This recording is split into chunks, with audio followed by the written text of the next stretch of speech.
Good morning, everyone. This is Barb Teckle. It is Monday, September 28th.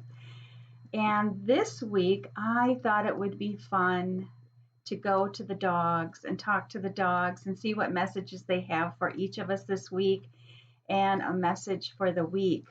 So I'm working with the Divine Dog Wisdom cards by Barb Horn and Randy Crutcher. I love these cards and I love to use them in my readings with clients, and the messages from if I'm working with a client and their dog, and the message from the dog is always spot on, and it's always amazing to hear what they have to say.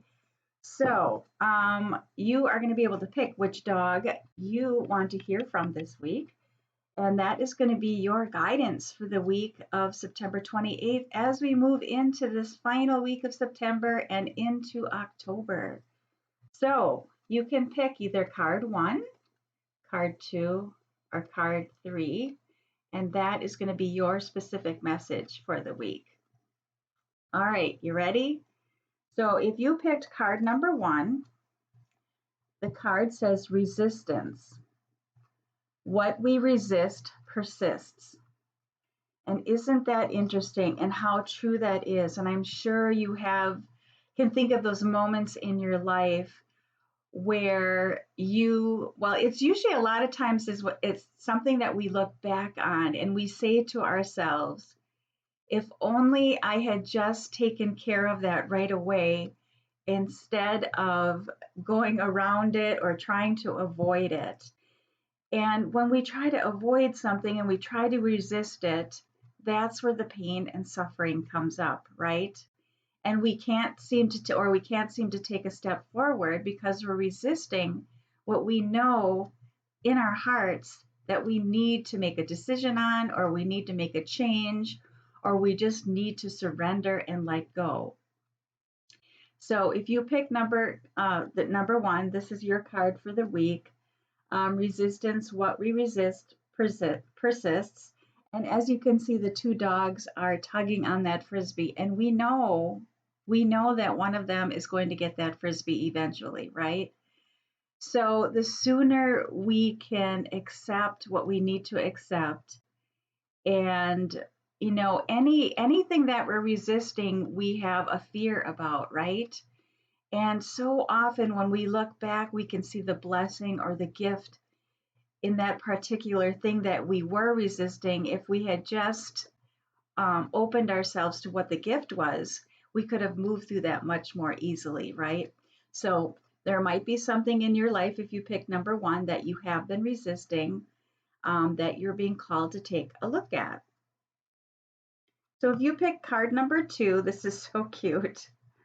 It says harmony, get on key. And as you can see, these three dogs have these either birthday hats or celebration hats, I'm not sure. And you can see they're all trying to sing their own song, which is good, which is a good thing to sing your own song.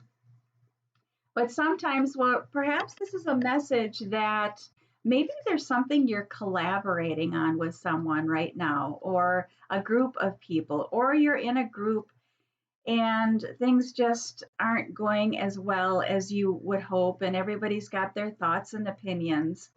And while it's good to sing your own song, we also have to try and be in harmony with those around us, right? Oh boy, isn't that a perfect message I'm thinking about Libra season as we move into the Libra season, which is all about balance and justice. And especially in our world right now, again, it's good to sing our own song. We need to be who we authentically are, but we also need to be in harmony with those around us, even those we may not agree with, right? So, harmony, get on key. And get on key doesn't mean you have to always agree.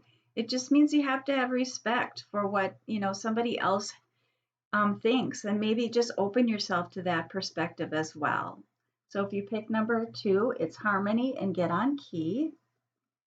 And I kind of gave a little clue to what number three is when I was talking about resistance.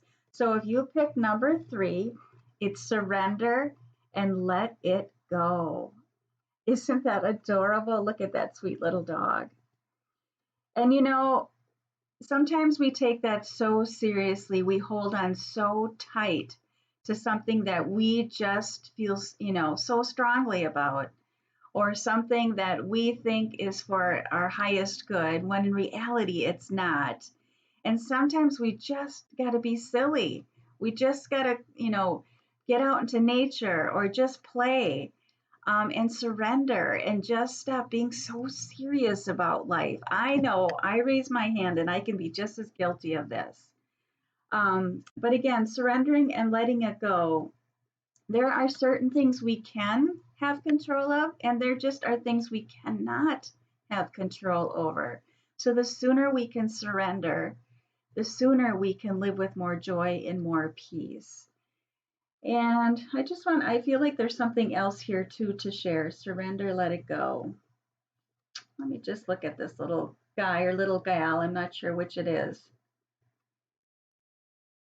I guess perhaps I'm thinking in my own life, I've had a few opportunities this week where was in my head this loop of something that I was thinking about and trying to figure it out. And then I would hear in my head, just let it go, Barb, just let it go. So maybe there's something like that for you this week that's going to come up, or something right now that you're struggling with. And this little dog is just saying, just let it go. Just let it go. If it's meant to be worked out, it may show up again, but for now, just let it go and just see where that takes you. So, those are the messages for the week. And I'm looking at this as a whole, and I'm looking at resistance, harmony, and then surrender.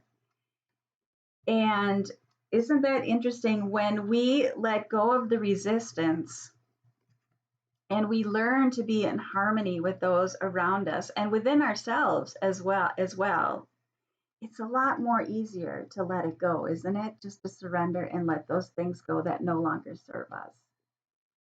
So I hope you enjoyed that reading. I hope you have a beautiful week, and I will see you the first Monday in October. Have a great week, everyone. Take care. Bye bye.